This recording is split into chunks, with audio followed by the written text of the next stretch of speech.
Bajaj consumer care and இந்த ஸ்டாக்கை பற்றியுமே நான் ஒரு லாஸ்ட் டைம் வீடியோ மேக் பண்ணியிருந்தேன். மீன்ஸ் அந்த ப்ரீவியஸ் வீடியோ நீங்கள் செக் பண்ணுங்க, கிளியராக பார்க்கலாம்.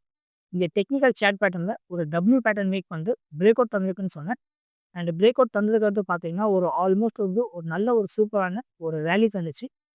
அண்ட் ரேலி இதுன்னு அப்படின்னு சொல்லிட்டு பார்த்தீங்கன்னா ஒரு அரௌண்ட் வந்து ஃபர்ஸ்ட் ஸ்டெப் ஒரு 26% ரேலி தந்துச்சு. அண்ட் அதுக்கடுத்து இப்போ பார்த்தீங்கன்னா அரௌண்ட் வந்து ஒரு 42% ஒரு நல்ல ரேலி தந்திருக்கு. அண்ட் சேம் டைம் இதுலையுமே பாருங்கள் ட்ரேடர்ஸ், இங்கே இம்பார்ட்டன்ட் நோட் பண்ணுங்கள். ஃபஸ்ட்டு நான் இங்கே சொன்னேன் கீழே மீன்ஸ் ரெசிஸ்டன்ட் கிட்ட வச்சு அண்ட் கீழே வந்துட்டு இங்கே மேலே போச்சு. அண்ட் அதுக்கடுத்து திரும்ப பார்த்தீங்கன்னா பிரேக் அவுட்டில் இருக்கிற சேம் சப்போர்ட் இருக்குல்ல, ரெசிஸ்டன்ட்டில் வந்து சப்போர்ட் எடுத்து தான் இங்கேருந்து மேலே போயிருக்கு. அண்ட் இதே மாதிரி தான் இப்பயுமே இங்கே கிளியராக பார்த்தீங்கன்னா இங்கே டெக்னிக்கல்ஸில் பார்க்கலாம். அண்ட் சேம் டைம் இப்பயுமே ஒரு ஸ்டாக் ப்ரைஸ் அப்படின்னு சொல்லிட்டு பார்த்தீங்கன்னா ஒரு ஆல் டைம் ஹைலேருந்து எவ்வளோ ட்ரேடர்ஸ் ஃபுல் வீடியோ பார்க்க இந்த கீழே பாருங்கள் ரெட் கலரில் ஒரு ரவுண்டு சர்க்கிள் இருக்கும். அந்த சென்டரில் நீங்கள் கிளிக் பண்ணிங்கன்னா ஃபாஸ்ட்டாகவே ஃபுல் வீடியோ பார்த்துடலாம்.